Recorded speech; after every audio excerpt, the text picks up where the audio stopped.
حمزه بابا فرمایي چې خدای زیات کړي یو په لسه د پښتو د لیلا حسن.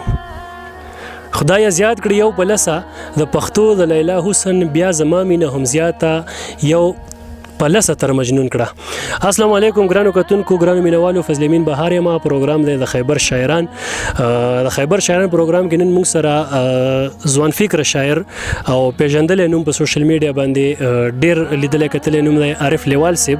هغه راغلی دی د یخی چینې مقام دی د کمشلمان روډ دی ناست یو. هغه سره مختصره شان مرکه ریکارډ کوو چونکې دوی بیا پتلو کې دی پیښور ته. نو لیوال صاحب ټول ناور ته پروګرام په خیبر شاعران کې هر کله ستړي مشي وایو. ډیره مننه ګرانه قدرمن شي. الله مو دغه ډلې آباد ساته او دغه خیبر سیمه دغه خیبر شاعرانو دغه بندارونه د الله پاک تر آباد لري چې مونږ ورکې بیا ناستې کوو، ګپ شپ راوړو، تر تاسو شعرونه راوړو.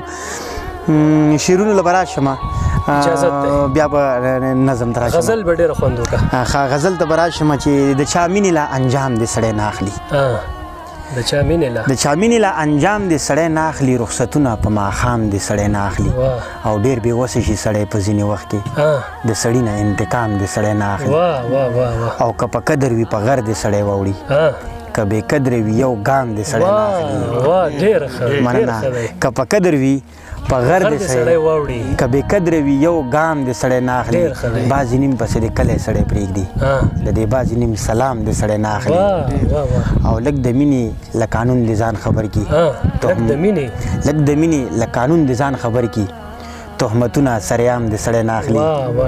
او دې ساده لیوال ته ووایه یارانو، د یو چا نامه مدام دې سړی نه اخلي.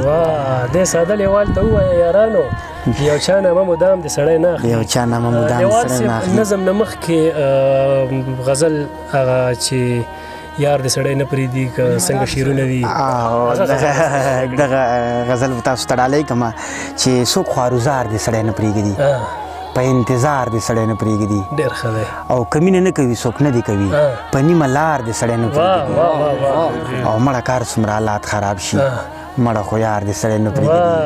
ډېر ښه دی، ډېر ښه دی. نظم ته راځمه. ارشاد. د دې ښار نظام بدل دی. په دې اذان خو نه دی، ټیک دی. نظم ته راځمه چې د دې ښار نظام بدل دی.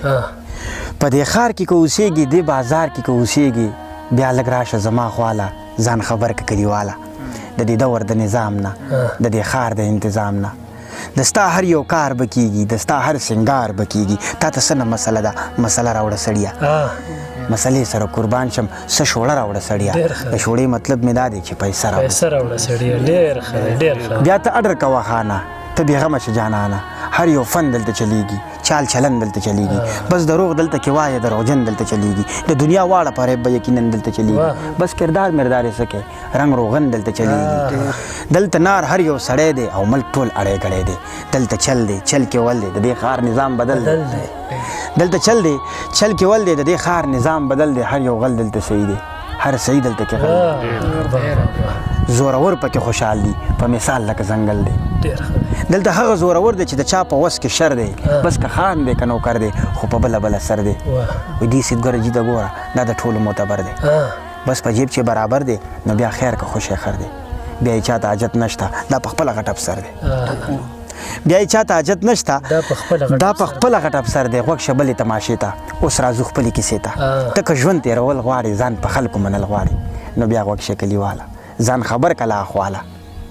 نو بیا غوږ شه کلیواله، ځان خبر کله اخواله. سپین موټر ځان له پیدا کا، خړ څادر ځان له پیدا کا، ښه بوټ سوټ ځان له تیار کا، کاټن سوټ ځان له تیار کا، څه وړوکی روزګار جوړ کا، څه وړوکی بېګار جوړ کا، ښه ښایسته تسبیح پیدا کا، څه لږ ډېر اعتبار جوړ کا، څو دوستان ځان له پیدا کا، څو یاران ځان له پیدا کا، ستا دپاره چې قسم خوري څو کسان ځان له پیدا کا. بیا مزې کوه عاجي شوې، تش په توره جنتي شوې، دغه ټول ستا مریدان شو، ته د دو ټولو کافي شوې، چې څه وایي هغه به کېږي، هم ملا شوې کم غازي شوې. د لیوال پکې کار نشته، کولی شوې که خالي شوې، کولی شوې که خالي شوې. لیوال صاحب خیبر ته راغلی یې، یخې چینې ته راغلی یې، پروګرام هم وکړه، ناسته هم وکړه، خوراک هم وکړه، د ملګرو سره میلاو شوی، په تلو تلو کې په اخره کې د پروګرام په حوالې سره او په خصوصي توګه ستاسو چې کوم مینوال دي په سوشل میډیا ستاسو ګوري، هغو ته خپل څه پیغام لرئ؟ ډېر ښه تپوس دې وکړو. زما کتونکي، زما ملګري چې څه هم دي، زه هغې ته اکثر په ویډیو کې دا وایم چې ډېرې ښایسته نظارې دي، ژوند ژوند ډېر زیات ښکلی دی. دې سیمې ته راغلم ډېره خوندوره او زړه راښکونکې سیمه ده. دغه ملګري بیا تاسو ته په دې کیمره کې ښکاري م او خوراکونه مو وکړه ډېر زیات ښایسته. په تېره کې مو ګورګورې هم وکړې. نشم ویلی درته چې په دې لنډ تنګ وخت کې مونږ څومره خوندونه څومره مزې واخیستې. الله دې دا شاه زلمي د دغې سیمې آباد لري. نو ډېره ښکلې سیمه د ملګرو که تاسو سره هم وخت میلاویږي نو راشئ، یخې چینې ته راشئ، دغه د شلمان غرونو ته راشئ، ډېر غرونو ته راشئ، لنډي کوتل ته راشئ. خوندورې نظارې دي دا در سره ترسره کوي. مننه د الله په امان. په لوی الله مو سپارم او موږ له راکړئ اجازت. نعیم جانه که ملګرو ته څه خپل پیغام ته وړاندې کوي نو هغه ورسره وړاندې کړه. ډیره زیاته مننه لیوال صاحب. خوندور شعرونه، خوندورې شیبې، خوندورې خبرې. زړه خو م نه غواړي، مو خو خواهش هم دا دی چې تر ماښامه ناست وئ، شعرونه م اورېدی، شعرونه م ویلی، خو چونکې وخت کمی دی، وخت اجازت نه راکوي. لیوال صاحب، بیقرار صاحب، دا نور ملګري روان دي پېښور ته. نو موږ غواړو اجازت تر بلې مرکې مو په لوی الله سپارم. السلام علیکم.